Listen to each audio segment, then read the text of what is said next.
ہاں اچھا میرے ساتھ راجہ عامر عباس صاحب، کیا آپ سمجھتے ہیں کہ سکسیسفل اسٹریٹجی ہے آصف علی زرداری صاحب کی؟ انہوں نے نیب کو، عدالتوں کو، پروسیکیوٹر کو تھکا ہی دیا ہے. دیکھیے، اگر ہم نیب کا پاس دیکھتے ہیں اور عدالتوں کا دیکھتے ہیں اور ان کے جو کیسز تھے، اس میں یہ سکسیسفل اسٹریٹجی ہوئی کہ سالوں سال وہ ان کے کیسز کھڑکنا والے اور دوسرے تیسرے چلتے رہے. الٹیمیٹلی اس سے گین کیا ہوا کہ ایویڈنس اوریجنل کی بجائے فوٹو کاپیز کی شکل میں آ گیا اور پروسیکیوٹرز چینج ہو گئے، ججز چینج ہو گئے. تو اس لانگ ڈیلیز کی وجہ سے کیس میں ایسے ایشوز آئے کہ ان کو آلدو کہ کلین ایکوٹل نہیں ملا آن ٹیکنیکل گراؤنڈز کہ چونکہ یہ ڈاکیومنٹس اب اوریجنل نہیں. تو یہ ایک کامیاب اسٹریٹجی ہے پاکستان. لیکن اب پاکستان کی اسٹریٹجی آپ یہ بھی دیکھیے کہ اس وقت کے چیف جسٹس صاحب نے 3 دفعہ ہیئرنگ کر لی ہے. انہوں نے بارہا حکومت سے کہا ہے کہ 120 عدالتیں بنائیں. اب آخری موقع دیا ہے اور جب عدالتیں زیادہ ہوں گی، آلدو نیب کے جو یہ ان کے ابھی کا کیس ہے، اس میں 4 فریم ہونے میں. آپ یہ کہہ رہے ہیں کہ پاکستان کے ماضی میں جو 20 برس کا تاریخ گزری ہے، اس میں یہ جو اسٹریٹجی ہے ڈیلے کرنا، فٹ ڈریگنگ کرنا، چیزوں کو لٹکا دینا، یہ کامیاب رہی ہے. 100% حدیبیہ کا کیس دیکھیے، اس کو بھی اسی وجہ سے آخر میں سپریم کورٹ نے چھوڑ دیا کہ جناب اس میں اتنا ڈیلے ہو گیا، اس میں اتنا ٹائم بارڈ ہو گیا. لیکن اب آپ سمجھ رہے ہیں کہ کوئی تبدیلی ایسی آ گئی ہے جس کی وجہ سے یہ اسٹریٹجی مستقبل میں کامیاب نہیں ہو پائے گی. اب حکومت کیونکہ دوسری ہے، کوئی نون لیگ یا جو ان کی باریوں والی حکومت تھی وہ نہیں تھی. اب یہ بال جو سا ہے حکومت کی کورٹ میں ہے. سپریم کورٹ آلریڈی ڈیسائیڈ کر چکی ہے. دا سونر یہ اپنی عدالتیں اسٹیبلش کرتے ہیں جس میں انہوں نے کہا ہے کہ ہم اپنے جو آفیسرز ہیں وہ بھی اپوائنٹ کر رہے ہیں، تو آئی بلیو کہ جب آپ کے پاس عدالتیں آ جائیں گی پھر کوئی ریزن نہیں ہوگا کہ ڈیلے کیا جائے. 1 سال تو چارج فریم نہیں ہوا زرداری صاحب کا. کبھی وہ فاروق نائک صاحب ایک درخواست دیتے تھے، کبھی دوسری دیتے تھے. تو جو پریزائڈنگ آفیسرز یہ اپوائنٹ کریں گے ابھی، یہ بڑا امپورٹنٹ ہوگا کہ وہ ججز ایسے ججز ہوں کہ جو کام کو بھی سمجھتے ہیں اور جو نیب کے لاس کو سمجھتے ہوں، اور پھر اس کو سپیڈلی کرنا کوئی بڑی راکٹ سائنس نہیں ہے. اچھا، میں آنا تو چاہیے اصولی طور پہ علی نواز ایوان صاحب کی طرف، لیکن شازیہ والی صاحب اب یہ جو راجہ صاحب کہتے ہیں، اگر کوئکلی آپ اس پہ ہمیں بتا دیں کہ راجہ صاحب یہ کہتے ہیں کہ ماضی میں یہ جو اسٹریٹجی تھی کہ بھئی عدالت میں پیش نہیں ہوتے تھے، لوگ بیمار ہو جاتے تھے، کیس لٹکتے رہتے تھے، یہ ماضی میں پاکستان میں بہت کامیاب رہی ہے یہ حکمت عملی. لیکن اب مستقبل میں اور اس وقت جو تبدیلیاں آ چکی ہیں، اس میں یہ اسٹریٹجی کامیاب نہیں ہے. ڈاکٹر صاحب، زرداری صاحب تو انڈر اریسٹ رہے نا جی. 11 برس تو وہ انڈر اریسٹ رہے. وہ تو ملک چھوڑ کے نہیں گئے. وہ تو جس بھی حکومت کا وقت تھا، جو بھی پارٹی تھی، جس نے کیس بنائے، جس سے نہیں بنایا، اب اس بحث میں پڑھنے کا میرا خیال ہے کہ نہ وقت ہے نہ مناسب ہے. لیکن ایک شخص کی ایک مثال ضرور موجود ہے کہ اس نے 11 برس کاٹے، کچھ ثابت نہیں ہوا. اب آپ اس کو یہ کہہ دیں کہ جی اس میں ڈیلے ٹیکٹکس تھے، اس میں فلانی چیز ہوئی نہیں ہوئی. اب ایک شخص سرخرو ہو کے نکل آیا عدالتی فیصلے کی روشنی میں. اس عدالتی فیصلے پر آپ ججمنٹ پاس کریں، یہ آپ کی اپنی انٹرپریٹیشن اور اپنا ایک رائٹ آف اوپینین ہے، آپ کر سکتے ہیں. میری نظر میں میری پارٹی کا لیڈر 11 برس اندر رہا، اس سے کچھ ثابت نہیں ہوا، اس کے 11 برس ضائع ہوئے. وہ آج بھی کہتا ہے کہ میں احتساب سے نہیں بھاگوں گا. تو دس از مور امپورٹنٹ.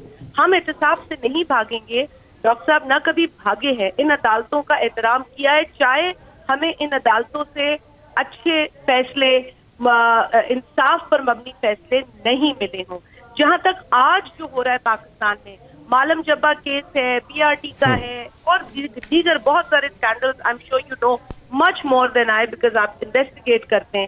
آپ مجھے بتائیں، اس حکومت کو اگر احتساب کے پروسیس میں اتنی دلچسپی ہے تو اپنے اندر کیوں نہیں احتساب شروع کرتے؟ کیوں نہیں ان لوگوں کا احتساب کرتے جن کے حوالے سے اسکینڈل، اسکیم، یہ ساری چیزیں سامنے آ چکی ہیں؟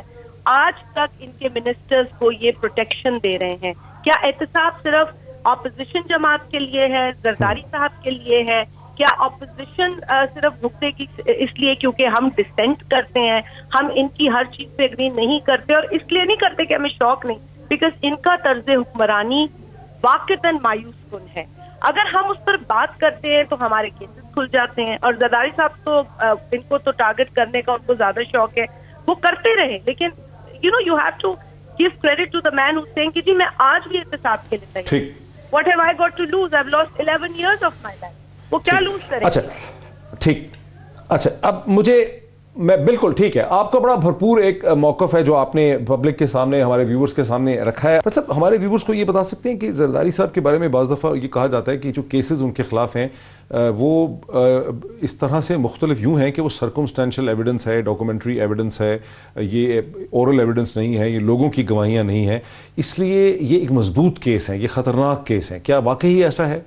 دیکھیے نو ڈاؤٹ بالکل یہ کیسز جو سے ہیں اس میں ڈاکیومنٹری ایویڈنسز ہیں، بینکنگ کے ریکارڈز ہیں، لیکن مسئلہ یہ ہے کہ نیب کی جو پروسیکیوشن ہے، اب آپ کے علم میں ہے کہ اومنی گروپ کا جو یہ کیس چلا تھا، یہ جو پیسوں کے اکاؤنٹس کا کیس چلا تھا، اس میں ملک ریاض کی فیملی کے ایک ممبر نے کتنے اربوں روپے دے کے پلی بارگین کی.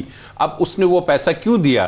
عوام کو نیب بتائے کہ اگر تو اس نے وہ پیسہ واپس لا کے دے دیا اور اس نے کہا کہ میں نے کسی پبلک آفس ہولڈر کے کہنے پہ یا اس کو فائدہ پہنچایا، کیا اس کیس میں اس کے اکاؤنٹ سے کسی کے اکاؤنٹس میں جو کہ چاہے بے شک صدر ہوں، چاہے وزیر اعظم ہوں یا کوئی اور عہدہ رکھتے ہوں، کیا ان کو فائدہ ملا؟ تو یہ وہ انویسٹیگیشن کے چیپٹرز ہیں کہ جو کلوز نہیں ہو سکتے. ایک شخص بھلے سے کر لے پلی بارگین لیکن وہ اس کی حد تک ہے، لیکن اگر کسی نے اپنے آفس کا مس یوز کیا ہے اور وہ سرکاری آپ کو لگتا ہے کہ یہ چیز آگے ایفیکٹولی چل پائے گی؟ دیکھیے یہ ایفیکٹولی چلانے کے لیے چیئرمین نیب کو اس پہ اکراس دی بورڈ احتساب کرنا ہوگا. یہ نہیں ہوگا کہ وہ اومنی گروپ کے بالکل علی نواز ایوان سے شازیہ مری کا بھی آرگومنٹ یہ تھا کہ احتساب چونکہ بیلنس نہیں ہے، یک طرفہ ہے، اور یہاں سے راجہ عامر عباس صاحب بھی کہہ رہے ہیں کہ بیلنس نہیں ہے، اس میں ایک امبیلنس نظر آتا ہے، جس وجہ سے اس کا پروسیس الٹیمیٹلی غالباً سکسیسفل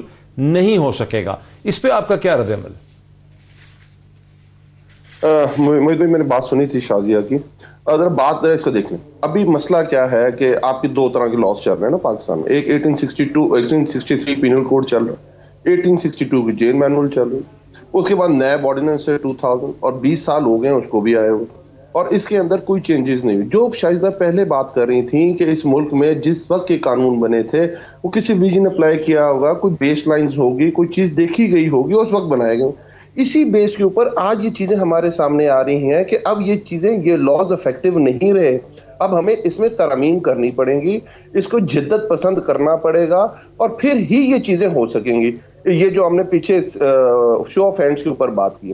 اب آ جاتے ہیں دوسرے پرسپیکٹو کی طرف جو آپ نے بات کی ہے. اب اس میں دو چیزیں سر دیکھیں، اس ملک میں ایک تو جو آپ نے کہا کہ تھکا کے مار دینے والی بات ہے، پر دوسری طرف بھی یہ چیز دیکھیں کہ ہمیشہ انتظار کیا جاتا ہے اور اسی لیے لیٹ کیا جاتا ہے.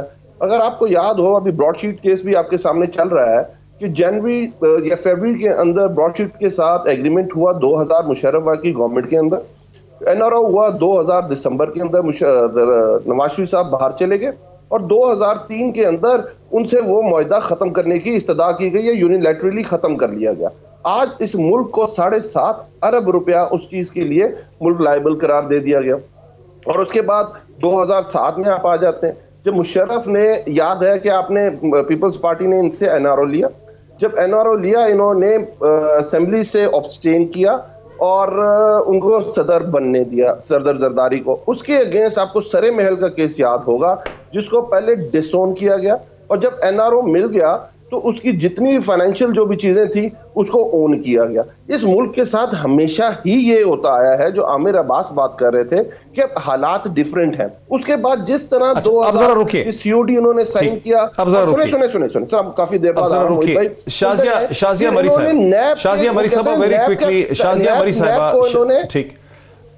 مری صاحبہ یہ جو براڈ شیٹ کا کیس کی ذکر کیا، بلکہ اس سے بھی زیادہ اہم جو سرے پیلس کا ذکر کیا، جسے آصف علی زرداری صاحب اور ان کا خاندان ڈینائی کرتے رہے، اور پھر بعد میں جب وہ چیز نکل گئی وہاں سے، اس کے خلاف کیس ختم ہو گیا، تو انہوں نے سرے پیلس کے پروسیڈز کو بھی زرداری فیملی نے اپنے لیے آبٹین کر لیا. اس سے بڑی کوئی ایویڈنس ہو تو نہیں سکتی اس چیز کی کہ ساری ریلیف جو ملتی ہے وہ ٹیکنیکل بنیادوں پہ ملتی ہے، کمزور عدالتی پروسیس پہ ملتی ہے، کمپرومائز پہ ملتی ہے، ڈیلے پہ ملتی ہے، لیکن در حقیقت جو کیسز بنتے ہیں وہ ہوتے صحیح ہیں.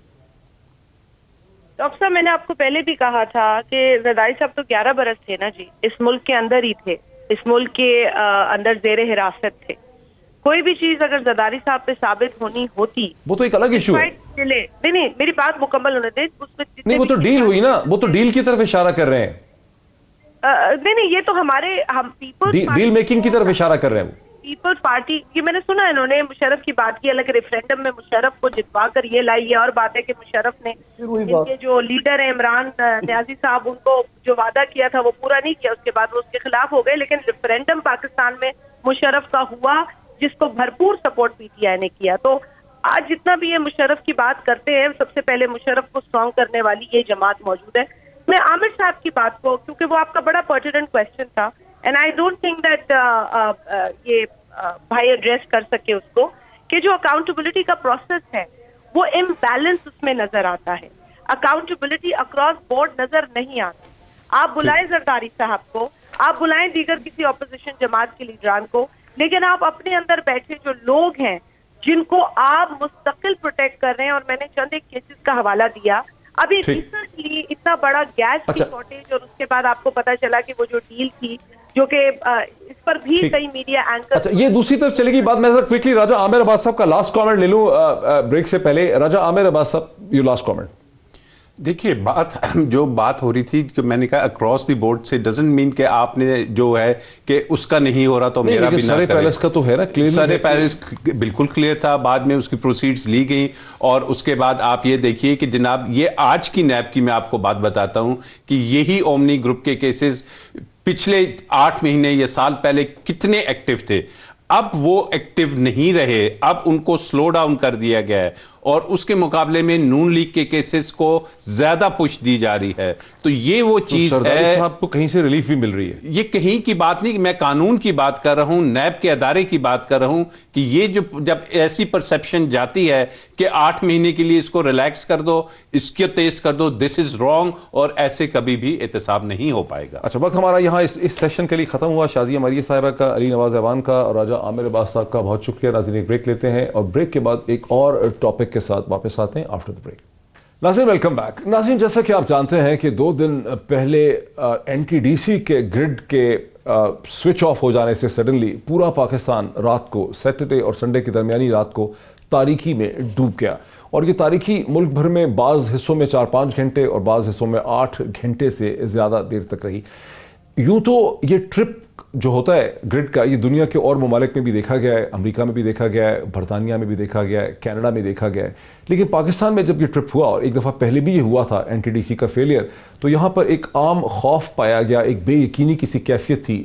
یہ تاثر تھا کہ شاید بلوچ انسرجنٹس نے, کوئی دہشت گردوں نے کہیں پر حملہ کر دیا ہے, جس کی وجہ سے گرڈ جو ہے وہ فیل ہو گیا ہے. شاید ہندوستان کے ساتھ ایک عالم جنگ کی سی صورتحال پیدا ہو گئی ہے. افواہیں اڑ رہی تھیں واٹس ایپ پہ کہ شاید طیارے جو ہیں پاکستان ایئر فورس کے وہ ہوا میں بلند ہیں, حالانکہ ایسی کوئی بات تھی نہیں. اور بعد میں جب حکومت سے سوال پوچھا گیا تو حکومت اس کا کوئی صحیح طرح سے ایکسپلین کرنے سے قاصر رہی, ماں سوائے اس کے کہنے کہ ایسا ہو جاتا ہے, دنیا کے اور ممالک میں بھی ہوتا ہے. اور وزراء ساری رات NTDC کے ساتھ مل کے, الیکٹریسٹی کے حکام کے ساتھ مل کے اس صورتحال کو ٹھیک کرنے کے لیے, ایشو کو ریزالو کرنے کے لیے محنت کر رہے تھے. ہم نے ایک انرجی ایکسپرٹ کو, ارشد عباسی صاحب کو دعوت دی ہے تاکہ ہم ایک فنکشنل طور پر یہ سمجھ سکیں کہ ایسا کیوں ہوتا ہے. ارشد عباسی صاحب, السلام علیکم اینڈ اے وارم ویلکم. جی ڈاکٹر صاحب پلیز. ارشد عباسی صاحب, یہ جو NTDC کا فیلئر ہے پہلی دفعہ پاکستان میں نہیں ہوا, جہاں تک مجھے یاد ہے ایک سے زیادہ دفعہ پہلے یہ فیلئر. جی ارشد عباسی صاحب, یہ NTDC کا فیلئر پہلی دفعہ نہیں ہوا, ایک سے زیادہ دفعہ پاکستان میں ہو چکا ہے. جی ڈاکٹر صاحب, آپ نے بالکل تھوڑا سا ڈیلے آ رہا ہے, دنیا بھر میں فیلئر ہوتے ہیں, امریکہ میں, کینیڈا میں. جی مجھے آپ اجازت دیجیے ڈاکٹر صاحب. جیسے آپ نے انٹرو میں آپ نے کہا کہ دنیا بھر میں فیلئر ہوتا ہے, امریکہ میں ہوتا ہے, کینیڈا میں ہوا ہے, UK میں ہوا ہے, ایون انڈونیشیا میں ہوا ہے, اور سب سے بڑا جو ہسٹوریکل جو سب سے بڑا بلیک آؤٹ ہوا ہے وہ انڈیا میں ہوا تھا 31 جولائی 2012 میں, جہاں پہ 600 ملین لوگ جو ہے اس کے امپیکٹ ہوا تھا. ہم نے ماشاءاللہ اس دفعہ ایک ورلڈ گارڈ بنایا ہے. ہم نے یہ اس دفعہ خیبر سے لے کے کراچی تک تقریباً 230 ملین کی جو پاپولیشن ہے, یہ بالکل آؤٹ آپ کہہ سکتے ہیں کہ گرڈ سے آف ہو گئی تھی, بالکل بلیک آؤٹ ہوا تھا, تو ہم نے ایک ریکارڈ بنایا. دوسری آپ کی بات یہ کہ NTDC میں لگاتار, یہ آپ 15 سال کہہ لیں, ایک نہیں, دو نہیں, تیسرا نہیں, یہ چوتھا واقعہ ہے. یہ اتنا فریکوینٹلی کیوں ہوتا ہے؟ اگر آپ مجھے اجازت دیں تو میں آپ کو ایکسپلین کر سکوں. ہمارے پاس جائکا نے نیشنل پاور کنٹرول سینٹر میں ایک